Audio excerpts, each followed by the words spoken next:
The Prodigious Magician by Pedro Calderón de la Barca. Translated and read by Leon Stevens. Act 1. Enter Cyprian in student's habit, Moscon and Clarine dressed as poor students with some books. In the comforting solitude of this mild-tempered asylum, serene enchanting labyrinth of wildflowers, roses, and green plants, you may leave me, leaving with me, which will furnish me company, the books I bade you bring from home. And while all Antioch celebrates with festivals the construction of that temple today hallowed to Jupiter, and his removal, publicly bearing his statue to where it will with greater grace and honor be installed, fleeing the hubbub and the din that reigns in public streets and squares, I long to spend in leisurely study the age of day that's left.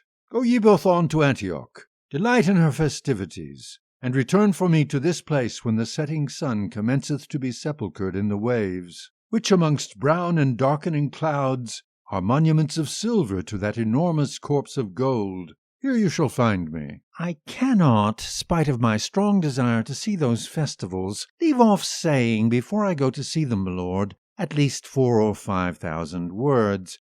How can it be that on a day of such enjoyment and of such festivity and merriment, thou goest alone to the fields, 6 books 'neath thine arm, turning thy back on the fanfares? My lord doth right well indeed, for there is nothing more tedious than a day of processions amongst brotherhoods and solemn dances. In short, Clarine, and in the long, living by art and cousinage, thou art a sly, temporizing flatterer, for thou commendest what he does, and dost never say what thou feelst. Thou art sore deceived. Most graciously to give the lie is to declare it face to face. I do indeed say what I feel. That's enough, Moscon, that's enough, Clarine. Both of you must ever babble on in your ignorance, persistent in your stubbornness, each taking to task the other. Go ye hence, and as I bade you, come back hither when night falls, wrapping in shadow this brilliant fabrication of the universe. How is this? Though thou pleadest the good of shunning the festivals, thou goest to see them. The upshot is clear. None does what he counsels others do. That I might see Livia, fain would I dress me with wings.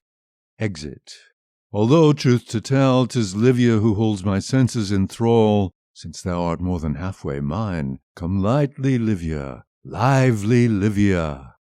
Exit. Now I am alone.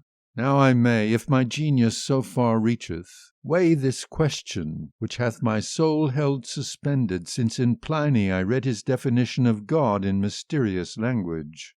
Because my genius findeth not this God to whom mystery clings, nor signs of him, I must seek out this hidden truth. Reads. Enter Devil, Cyprian reading. Although thou make many speeches, O Cyprian, thou'lt not obtain the truth thou seekst, for I shall keep it hid from thee. I hear a noise amongst those boughs. Who comes? Who's that? A gentleman of foreign parts it is, who has been going lost on this mountain all morning long. In such manner my horse, his strength having left him, on the emerald green that floors these mountains, takes rest and pasture. I am wayfaring to Antioch on matters of some import, and diverging my route from all of those who accompany me, distracted by my many cares, riches that no man is lacking, I lost the way, and lost besides my servant and fellow travellers. I am much astonished, sir, that in very sight of the high towers adorning Antioch, you thus lost proceed. Of the many paths which line and cross this mountain, none there is that goeth not direct to her walls or to her centre. Whichever one you take, your road is good. That is ignorance, sure, in very sight of knowledge, not to know the profit it offers. And of course 'tis not proper, till day by night be overcome, that I should enter an unknown city where I am a stranger, alone and asking for my way. Here I'll spend what remains of it. For by your suit, and by the books that cheer you and keep you company, I reckon you must surely be a great student, and my soul doth this way incline me toward those in studies. He sits.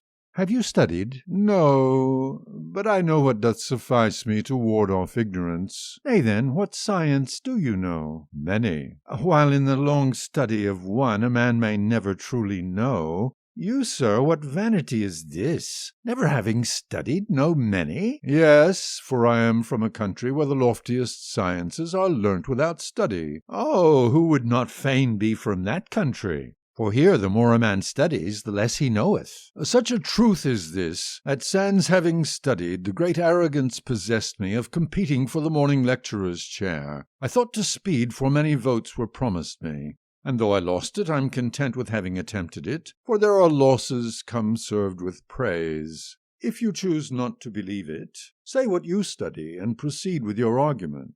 For though I know not what opinion pleaseth you, and that one should be the surest, I'll take the contrary stand. Great delight is mine that you direct your genius to that end. It is a passage in Pliny which draweth me with 1,000 torments to conceive him, to know who is that God he speaks of there. That must be the passage which says, well do I remember, these words: God is one soul, supreme goodness, one essence, one substance, holy sight and holy hands. That is correct. And what repugnance do you find in that, pray? Not to find the God that Pliny treateth of. If he must be supreme goodness, even Jupiter is wanting supreme goodness. For we can see how he is sinful on many occasions. Let Diana speak in surrender, Europa raped. Nay then, how in supreme goodness, whose sacred acts must be divine, do human passions have a place? These are false histories, by which secular learning understood moral philosophy disguised in the divers names of the gods. That answer sufficeth not, for the decorum owed to God should be such, that bold accusations, though false, might never touch his name. And drawing the net still tighter, if the gods have supreme goodness for their name, 'tis ever needful that they desire the greatest good. Look you, how is it, some wish one, some another thing? This is made clear by the dubious replies their statues are wont to divulge, because let you not claim after that I invoked secular learning. 2 idols promised the battle to 2 armies, and one lost it. Is not clear that 2 wills opposed cannot come to the same end? Then, being opposed, if one is good, perforce the other must be bad. Evil will in God would trammel our imagining it. Therefore, in them there's no supreme goodness if they are wanting unity. I deny your premise, because those replies to the question, given thus, are aimed at finalities to which our genius reacheth not, which is providence. And losing the battle must have mattered more to him who lost it than winning it to him who was the victor. Granted. But such a God, given that the gods do not deceive, should not have assured that victory. Permitting loss of it sufficed, without assuring it falsely. Therefore, if God is holy sight, what God soever had foreseen the end clearly and distinctly, and seeing it, not have assured what was not meant to be. Therefore, though the Godhead be divided and distinct in persons, it must in the minutest circumstance be in essence a single one. To serve that cause, it was needful thus to move men's affections with his voice. When it were needful that they be moved, genies there are, which the learned call good and bad, spirits that sojourn among us, dictating good and evil works, an argument that assureth the soul's immortality. And this God, making use of them, might easily, without ever showing that he knoweth to lie, have moved men's affections. Take note that these obstacles prevene not the unity of the sacred deities, for in crucial things they were never at odds. It can in the brilliant fabrication of man well be seen, for it was a single conceit that formed him. And if such conceit was single, that one is greatly preferable to all others. And if the gods are equals, given that you find they may oppose one another in something, this you can't disclaim, on making man when one should try, t'other might say, I won't have it. Therefore, God being holy hands, when the one should engender him, the other would take him apart, for both hands were equal in power, unequal in supplication. Which of these 2 should overcome? There is no argument that serves to refute impossible things and false propositions. Tell me, what conclusion do you derive from that? This thought: there is one God, supreme goodness, supreme mercy, holy sight, holy hands, infallible, who deceiveth not, above all things, who competeth not, God to whom none is his equal, origin without origin, one essence, one substance, one power, and one single desire. And though in this god there should dwell one person, two, or many more, a sovereign deity must needs be single in essence and cause of all causes. How can I deny a proof so clear? Are you so pricked? Who would not be pricked by knowing that another vies with him in wit? And though replies are not wanting, I forbear to make them, for that others approach on this mountain, and it is time to continue my journey to the city. Go you in peace remain. Since your study so far reacheth, I'll make you forget your study, your sense suspended by a rare beauty. Because I am licensed to make of Justine the quarry of my wrath, I shall wreak vengeance on both with a single engine. Exit. Ne'er have I seen so notable a man. But as my servants stay from their duty, I would again ponder the cause of so much doubt.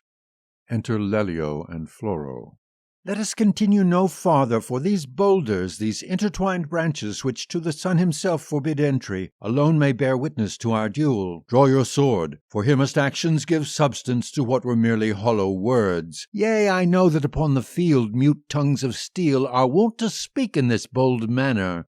They fight. What is that? Lelio, hold! Floro, stay your hand! That I stand between sufficeth, though weaponless I stand between. Whence, tell me, Cyprian, art thou come forth my vengeance to hinder? Art thou the abortion of these trunks and branches? Enter Moscone and Clarine. Run, those sword blows sound where my lord taketh his ease. I am nothing inclined to run in order to approach such things, though to be gone from them I will. My lord, speak not another word. Nay then, what is this? Two good friends, in descent and repute the jewels and the hope of all Antioch, one the governor's son, t'other of the pure-blood Colaltos clan, thus hazard and cheapen two lives that might bring their country honour? Cyprian, although the respect that for many reasons I owe to thy person holdeth my sword upon this instant suspended, these reasons cannot reduce it to the repose of its scabbard. Thou knowest of sciences more than of duels, and failest to see, for two nobles armed on the field there's no respect can make them friends, for one must die in the challenge.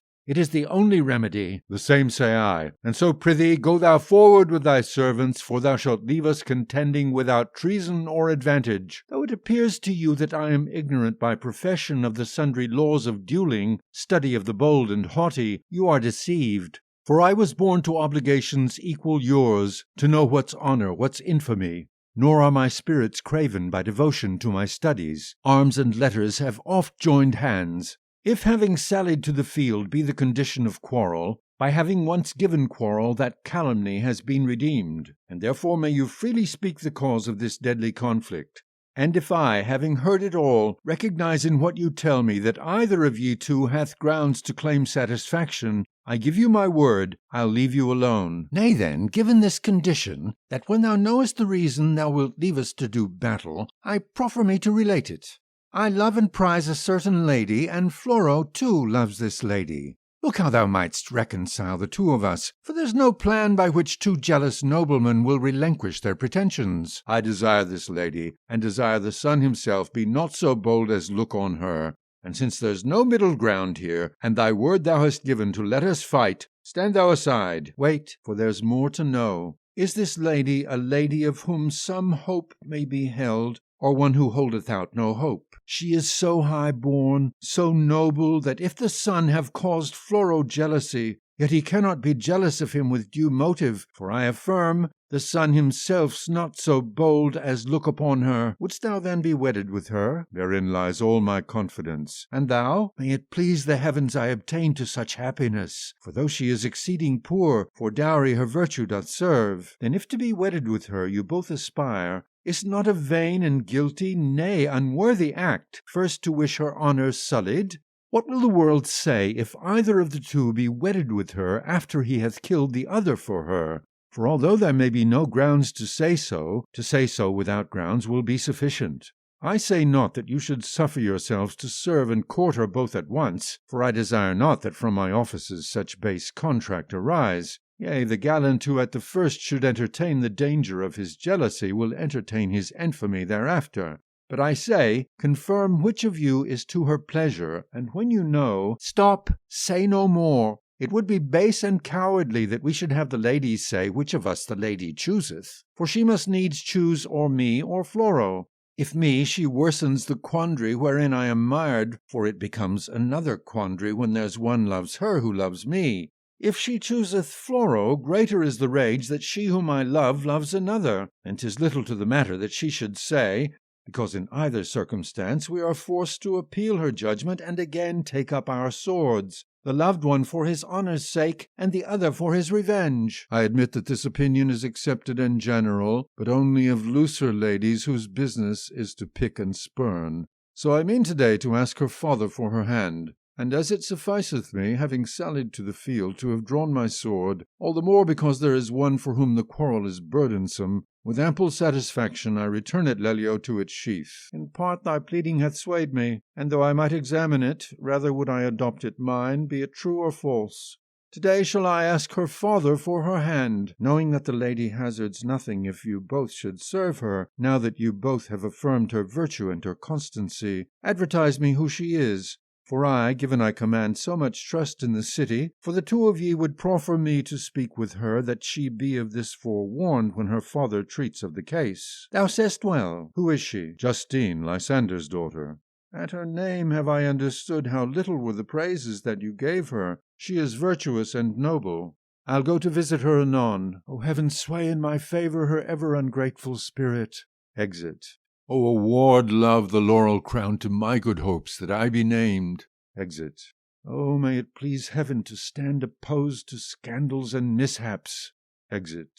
Hath your worship heard the news that our master goeth to the house of Justine? Aye, sir. What matter that he should go or should not go? The matter is that your worship hath no business there. Why is that? Because I am dying for Livia, who is Justine's maidservant, and I wish not the very sun be so bold as look upon her. Go to, sir, for I'll not quarrel at any time for a lady who is to be my wedded wife. That opinion's to my pleasure, and thus 'tis well that she should say who obliges and who tires her. Let us go there, the both of us, and let her choose. With all my heart, although I fear me she'll choose thee. Thou placest confidence in this? Aye, because ungrateful Livias are wont always to choose the worst.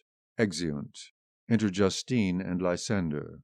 I can find no consolation for having seen today, good sire, the gross, the common falsity wherewith all those of this city consecrate temple and altar to an image which could never be a deity. For I doubt not that lastly, if it giveth testimony thereof, the devil 'tis who lends breath to a mute bronze. Thou wouldst not be, fairest Justine, who thou art, and thou didst not weep, didst not feel, and didst not lament this tragedy, this destruction which the divine religion of Christ our Lord suffereth today. It's true, for in the end I am thy daughter, and yet would not be if I should fail somehow to weep the anguish that is in my sight. Ah, Justine, it succeeded not that thou should be my daughter, no, for I have not so great fortune. But, oh God, how have I unloosed a secret so deeply hidden? It was a passion of the soul. What sayest thou, sir? I know not. I am confused and distracted. Many times have I overheard what I have heard thee say e'en now, and never did I desire, sir, at cost of suffering, to inspect thy feeling nor winnow my pain. But seeing it were an error that I at length not conceive thee, though it be grievous wickedness, prithee, sire, that thou thy secret share with my hearing, given that it cannot be mewed in thy breast. Justine, throughout all thy years have I kept from thee the issue of a great secret, for that I have ever feared its issue. But seeing thee now a subject endowed to see and exercise reason, and seeing myself how I with this staff pawing the earth go calling at the gates of death, I must not abandon thee unto this ignorance. No, for I, keeping silent, should not fulfill my obligation. So attend thy pleasure upon my sorrow. A fear striveth with me. My grief is great, but this conforms to law and reason. My lord, rescue me from this confusion. Then listen. I, fair Justine, am Lysander. Nay, admire not that I begin with my name. For although thou know'st it is this, what follows the name maketh it just that I remind thee, because of me thou knowest nothing more than my bare name. I am Lysander, native born of that city which on 7 hills is a hydra of stone, for that she hath 7 heads. Of that one which is today the seat of the Roman Empire. Oh, may she come to be that of the Christian, for only Rome doth deserve it. Within her bounds I was born of humble parents, if they acquire the name of humble who left in bequest so many virtues.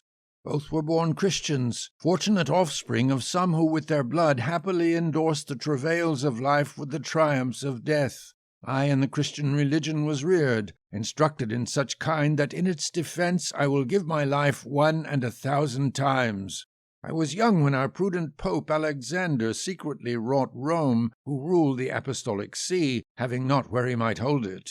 For because the cruel Gentiles quenched the thirst of their tyranny with the blood spilt from martyrs' veins, today the primal Church keepeth her children hid, not shunning death, not because they fear martyrdom, but that the infidel rigor not make an end on all of us at one stroke, and the Church destroyed, none remain to her the Gentile to catechize, nor none remain who might preach to him and teach him.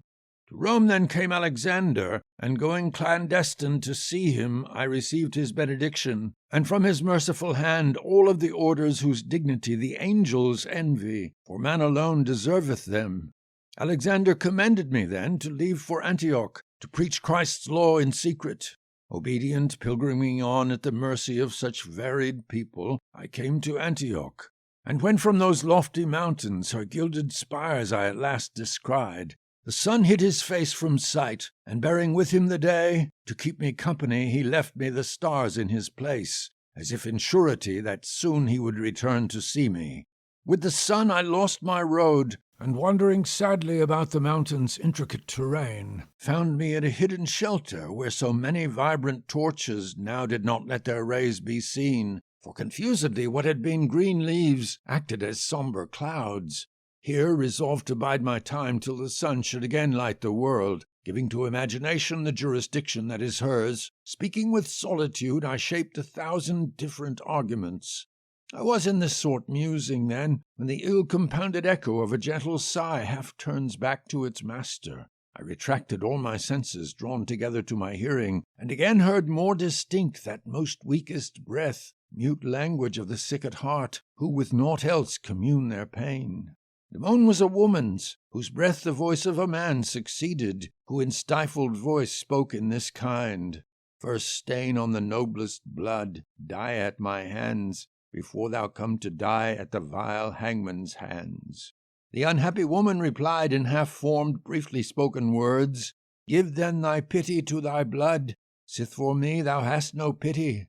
I tried therefore to intercede, to hinder such grim severity, but could not, for thereupon the voices were dispelled, and I saw the man on horseback disappear among the tree trunks.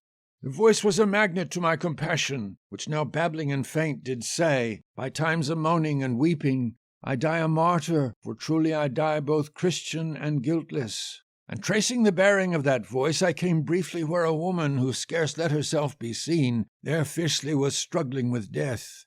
Scarce did she hear me when she said, summoning her strength, Come thou back, bloody murderer mine, nor leave to me e'en this instant of life. I am not he, I said to her, but one who comes by chance, mayhap by heaven guided, to stay you in so grievous and evil hour. Sith the favour your compassion offers to my life cannot be, she said, for it faileth by degrees. Be it in this unhappy creature accomplished, whom heaven desires this day, born from my sepulchre, to inherit my misfortunes. And she expiring, I saw. Enter Livia. My lord, the merchant whom thou owest that money cometh to seek thee there with the bailiffs of justice. Thou art not at home, I told him. Go thou out by this other door. How much I lament that he comes at this juncture to hamper thee, when life, soul, and reason were hanging on thy tail. But now go, sir, that the bailiffs not find thee here. Ay me, what snubs need must suffer. Exit. They'll doubtless enter e'en this far, for I can hear people out there. It is not they, 'tis Cyprian. Nay, to what end doth Cyprian come here? Enter Cyprian, Clarine, and Moscone. To serve thee, O lady, naught but this. Seeing the bailiffs leave your house, my friendship dareth to enter here for what it owes to Lysander, only to know, I am distracted, if mayhap, what fierce ice doth course through my veins, in aught my desire may serve you. How badly I spoke the matter, for this is not ice, it is fire. Heaven keep you 1,000 years, for you must in greater questions honour my father with your favours. Ever shall I be most attent to serve you. What unhinges me and ties my tongue? Now he is not at home. That being so, lady, my voice may tell untrammeled the occasion that brings me here. For that you have heard is not alone the one which moves me to enter and see you. Nay, what do you wish? That you hear me. I shall be brief. Fairest Justine, in whom today human nature proudly displays such signs of her divinity, my desires resolve this day to find your quietude. But look what tyranny it is, as the fact doth show that I your quietude give you, and you take mine from me. Lelio by his love impelled, no love have I seen more excused. Floro by his love born, no error have I seen more to be allowed. Both one and other have desired for your sake to fight to the death. For your sake did I prevene it, God. But look what grave error 'tis that I stay their death from others, that you should then give it me. To impede that there be scandal in the town am I come to speak with you. Oh, that I were never come to speak with you! That your choice be arbiter of their enmities and judge of their devotions. But how straight, look you, it pinches, that I be their love's counsel, and you be mistress of my desires. Then I offered to speak with you, lady, that you make up election which of them, wretched me, you'd have ask of your father. I know, your hand. This is my embassy. But look, I'm dying. How unjust it is! I'm trembling, that for them I am speaking, and for myself am feeling. Your base proposal hath in such wise astonished me, that in the same instant discourse and reason have fled me. Floro have I given no occasion, nor Lelio neither, that in this wise you should here be so bold. And well might you have taken warning of the rigour that lives in me, if I, had you desired either, laid claim to your favour. My love were base, infamous, and ill-born. Rather for that you've proved to be a steady rock amid heavy waves, I love you, and in soul's pains take not my lesson from these two, for I desire not that you love me by examples. What shall I say to Lelio? That he believed dear the disillusions of a love of so many years. To Floro, let him not see me. And to me, that you let not your love be bold. How, if 'tis a god? Will it be more God for you than it hath been for them? Yes. Then I've replied to Lelio, to Floro, and to you. Exeunt Justine and Cyprian. Milady Livia, Milady Livia, here both of us are come. Nay then, what desire you? And you, what desire you? That you know now, should it chance that you cognize not, know, I say, that we love you well. We find us at each other's throats. But being heedful not to give motive for scandal in the town, our intent is that you choose one. That you should thus have spoke to me unbinds in me feelings so great that my pain hath left me bereft of reason and understanding. How? Choose one? Must not I suffer in so importunate a strait? I one? Or is't not opportune that two at once, God, be struck by this humour, and would have me choose one? Two at once? How wouldst thou? Wilt thou not be burdened by two? Not an atom, for we women gobble them up 2 by 2. In what fashion dost thou proffer thee for that? What dull tenacity! Loving you both with loyalty. How? Alternatory. Nay then, what's alternatory? 'Tis loving each one of you one day. Then I choose this first one, stand by. The morrow is the greater part. I give it you with all my heart. Livia, in brief, for whom I die, today loves me, and I love her. 'Tis justice she to joy should hie. Well, you know me, now hear me, sir. Why do you say so? Make an end. Know you then, she's no more your friend when clocks strike 12. You'll have to stir. Exeunt. Enter Floro and Lelio at night, by several doors. Scarce hath shadowed night extended her black cape, when I to adore the sphere of these thresholds am come. For though this day for Cyprian's sake I hold my sharp steel suspended, affection not, for the affections cannot be suspended. The dawn shall find me here, any other where I am violent, for in fine, elsewhere I'm out of my centre. My love desire that the day come, and with Cyprian the answer I await, touching good fortune or the edge of danger. I hear a noise at that window. A noise comes from that balcony. The devil at the balcony. A shape comes forth from it by what I can distinguish. Somebody looks out from it whom I see in shadow. To ensure the toils that I intend to visit on Justine, that she be wounded in reputation, do I in this manner make bold. Descends by a ladder. Ah, my life, what assails my eyes? But ah, my life, what do I see? Now the black shape hurls to the ground from the balcony. 'Tis a man who leaveth her house. Jealousy, take not my life until I know who he is. All my endeavour is to recognize him, and once for all determine who's the swain that acquireth the good I lose. They approach each other with swords drawn, and as they meet, the devil withdraws, and they remain at sword point. Not alone shall I disprisal bring upon Justine, but likewise family feuds and deaths. Here they come. Let the centre open, leaving this confusion to their eyes. Withdraws. Sir, whosoe'er you are, to know you is to me of greatest import, and scorning all deadly dangers, I come to require this of you. Say who you are. If 'tis to know on whom your amorous secret hath fallen that obliges you to so venturesome defy, more than to make me known to you, doth import me know who you are. In you 'tis curiosity, in me more sprung from jealousy. In God's name I must know who is the master of this house, and who by that balcony departing at this late hour doth win the prize that I lose, weeping at these bars. That's a fine thing, that you should wish to compass in shadow the light of my feelings, attributing to me the fence that's yours alone. Who you are, I am bound to know, and give death to who hath left me dead with jealousy, departing from that balcony. What foolish circumspection to don the mask when the fair hath been discovered! In vain doth the tongue seek to find what steel will better show. With steel I answer you. I needs must know who today hath been admitted for Justine's lover. My purpose is the same. I shall die, or else shall know who you are. Enter Cyprian, Moscon, and Clarine.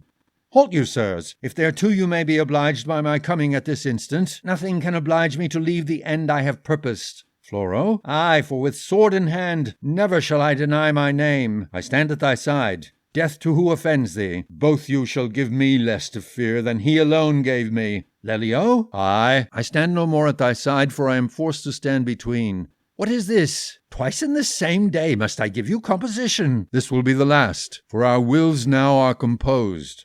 I having learned who is of Justine her master, not even the least thought remains to my hopes. If thou hast not spoke with Justine, I pray thee say naught in behalf of my grievances and my misfortunes, having seen that Floro deserves her favours in secret. From this balcony hath he lighted from enjoying the good that I have lost, and my love is not so abject that it should desire her, heeding jealousies confirmed, with disillusionment so doubtless. Exit. Wait, follow him not. I am dead from having heard him. For it is he who hath lost what thou hast won, and he is minded to forget. It were not good to delve into his suffering. Both thou and he together delve into mine with these things, and thus speak not with Justine on my part. For although I mean at cost of my grievances to be revenged of her disprisal, yet the hope hath ceased of being hers, because I believe he is not noble who persisteth when his jealous suspicions are confirmed. Exit. Heavens, what may this be? What have I heard? Both together of each other hold the same jealous suspicions, and hold I them of both and each? Doubtless the two of them endure some deceit, and I must give thanks therefore, sith both they desist now in their pretensions. Misfortunes, though this speech, sort of my torments, hath lent comfort, I give it thanks. Moscon, prepare my finery for the morrow. Clarine, bring me straight sword and plumes, for love delights in graceful and splendid objects. And now I neither desire books nor studies. Let them say that love is the murderer of genius.